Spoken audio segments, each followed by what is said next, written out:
that you be under oath if you will say na walang release. O kaya babayaran nyo yung 98 million na kasi hahabulin ko sa COA yan. Na-release nyo. Nakita ko yung mga pila, nakita ko yung mga picture eh. Nung pinamigay yung pera eh. Kung itatanggi nyo ngayon dito, babayaran nyo ng pera nyo yan. I don't mind. Itatanggi nyo na March, April, naglabas kayo ng 98 million sa 2nd District ng Taguig.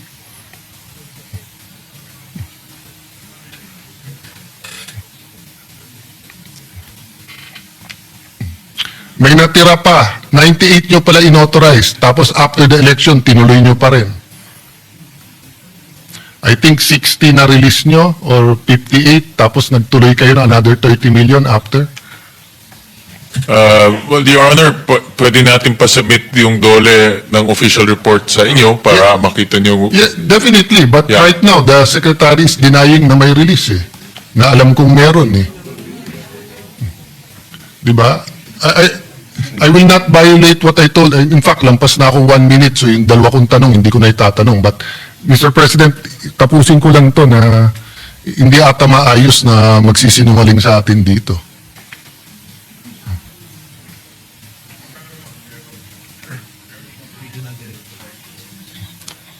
Hindi dumaan ng RD to. Hindi dumaan kay RD to, ha? Staff ng Office of the Secretary ang diretsyong nag-implement. Nung kinonfront namin RD, wala daw siyang magawa. Hindi dumaan sa kanya. Kasi kung dadaan sa RD, may vetting yon at may usapan na sa Taguig kung anong trabaho. Oh.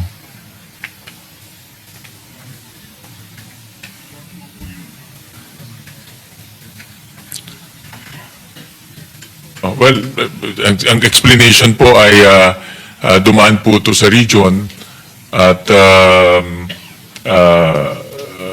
itong mga disbursement na nangyayari po ay lagi pong sa region dumadaan. Hindi po dumaan sa region and I don't want to get the regional director in ano. Kasi kung dumaan ng region, may usapan na sa Taguig yun kung paano i-verify kung anong trabaho ang gagawin to make sure. So nung sinita, hindi dumaan doon.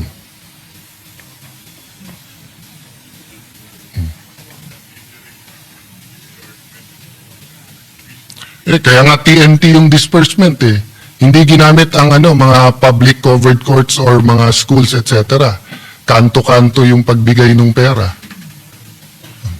Can you submit pictures of how you dispersed it?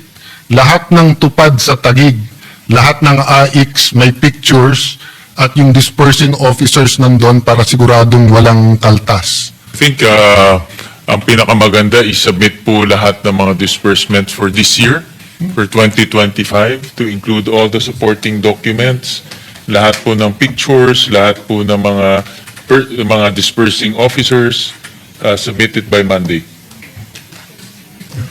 Submitted to the committee and we'll forward it to Senator Cayetano. Thank you This for that. honor. Yeah. Last question.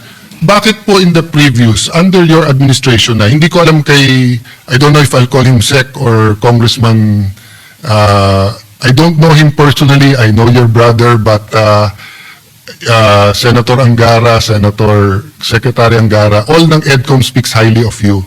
But idamay na kita sa question. In all previous budget hearings, umiikot yung USEX nyo sa lahat ng opisina kung may concerns kami. Tinanong ko lang sa lahat ng minority, wala kayong pinaikot ngayon. Bakit? Allergic kayo sa amin ngayon? Hindi, sa'yo, Sec, sorry, bago ka pa at hindi former TESDA, pero kay Sec, usually si Yusek Benjo ba and si Yusek, basta't may mga mababait kayong Yusek na parating umiikot, nagbabahay-bahay saan, 24 lang kami. Diba? Kasi unlike your congressmen who know your regional directors, who know sa TESDA, etc., sa senators, buong Pilipinas kami. So, I was just wondering what changed this year na hindi kayo nagpadala. Kaya nga, di ko alam kung matatapos kayo tonight kasi ang dami-dami naming question. Unless gusto nyo, pumila kami sa opisina nyo. Oh. So may I have the commitment that your USEX will be here whether tomorrow or Monday para kung may concerns. Yung iba, data lang eh. So ayaw naman naming umano pa sa inyo. Pwede pong both the DOLE and the TESDA will The position Visit, doesn't matter yeah. to us, sir. Yeah. Basta't para kung mayroon pong oo, concerns, referral, mayroon what pong do you call data this? request. Legislative liaison lang. Yeah, opo. So Monday, mag-ano sila to pay courtesy Actually, to the nandito naman senators. staff namin tomorrow kasi meron pa ata tayong dalawang department. Yeah, pwede naman tomorrow and Monday. Yeah. Kasi Monday full session na tayo. So pwede na pwede ho silang mag-courtesy call to the senators or the chief of staff of the senators. Thank you very much and I hope you don't mind. I'll be blunt kasi nga I consider the secretary an old friend eh. So kung totoo yung sinabi ko, mabuti nang in public. Kung hindi totoo, di lalapitan ko kayo after seeing the documents, di ba? Mr. President, thank you po. Maraming At, salamat, pinagbigyan niyo po ako. Thank you, Secretary. Thank you, both Secretaries. Senator Alan. Maraming salamat. Thank you, Majority Leader. Salamat to the good gentleman from Taguig and Pateros, the Minority Leader. Last to interpellate, Mr. President, is this representation, please, Mr. President. Yes, thank you, Red. Thank you. You are recognized. The Deputy Majority Leader, Acting Majority Leader. Salamat po, Mr. Senator Rizal President. Tiveros, you have the floor. Salamat po, sir. Magandang gabi po, Mr. Good Sponsor, Mr. President. Ilang mga tanong na lamang po. Una po, tungkol sa affected skilled at semi-skilled workers, apektado dahil sa cancellation ng licenses ng mga contractors na involved sa flood control issue. So ano pong ginagawa niyong hakbang, good sponsor, o ginagawang hakbang ng department, o may plano ba silang nakahanda sa mga apektadong mga workers, na mga contractors na nawala ng trabaho dahil sa pagkansela ng kanilang lisensya sa ilalim ng Philippine Contractors Accreditation Board o PICAB. Sila po kasi yung mga skilled workers na nawala ng trabaho, Mr. President.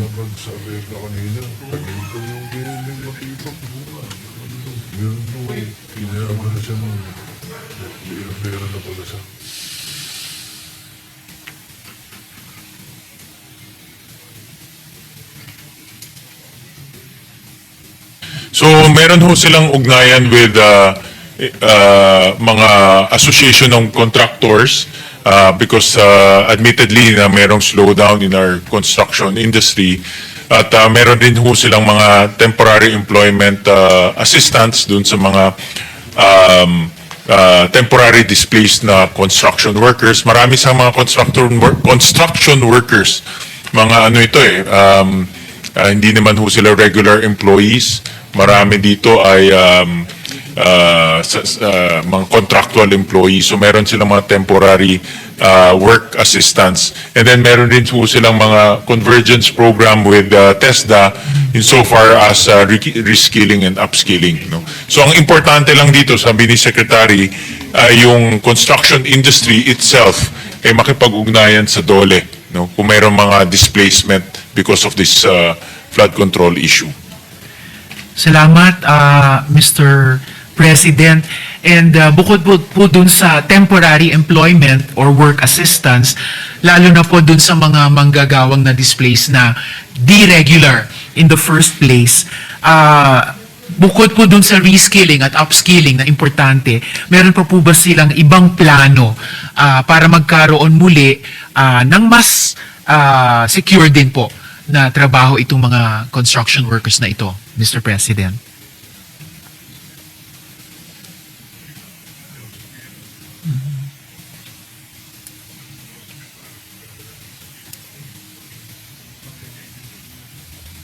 So, ngayon yung kanina na pag-usapan natin ni Senator Joel in job search program which we plan to increase the amounts kasi nga ini-expect ho natin na marami pong disruption sa labor market this coming few months because of this issue.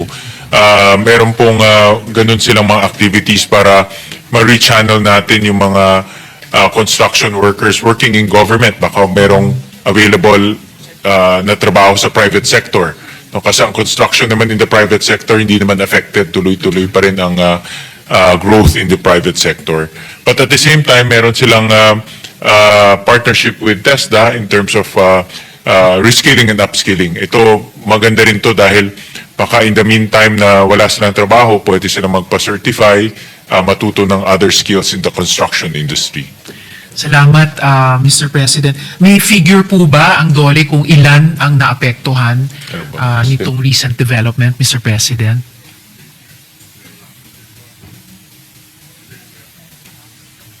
Mga 100,000 po ang estimate ho nila. Alright.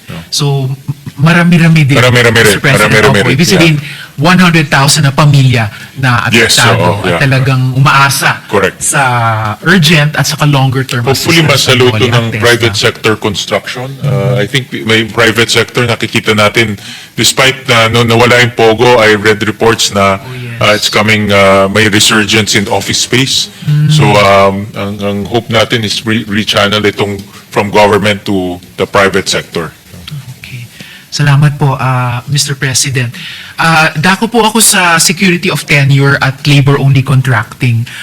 Mr. President, since there's no existing law preventing employers and companies from implementing the fixed or providing for employers and the companies to implement fixed-term employment or preventing them from implementing contractualization of workers. At ito rin po ay isang dahilan kung bakit malaki pa rin ang bilang ng mga walang trabaho at naghahanap ng trabaho dahil sila'y walang seguridad. Pwede po bang malaman yung datos kung ilan ang mga contractual workers sa private sector, Mr. President?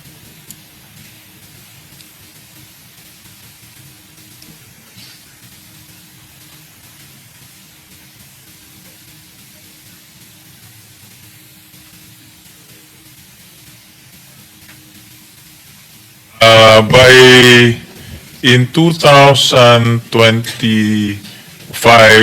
meron tayong 442,000 workers registered. Ito, number of workers of registered contractors. Yeah. Yun po yung title nitong table. So 442,000.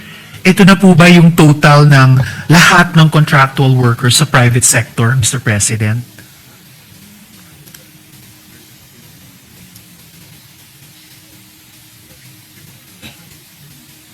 Yeah, ito po, yes, ito po yung sa private sector po.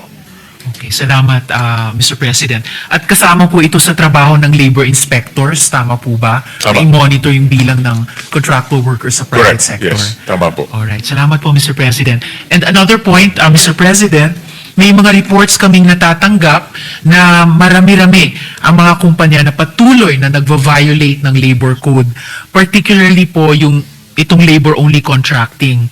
Particular din po sa NCR, Regions 3, 4A at 4B.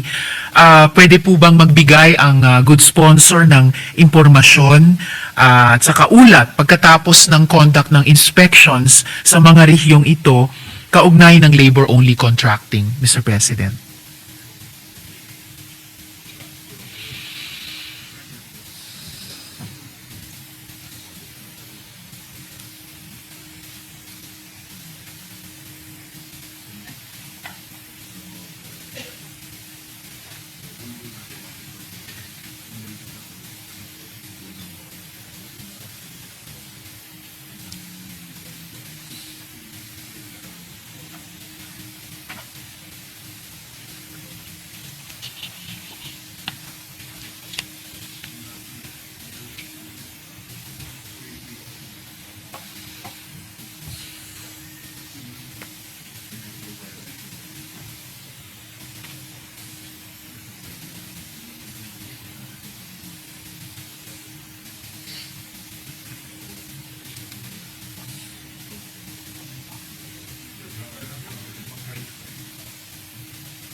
Yeah. So, ito po yung mga number of cases For 2025, the total cases received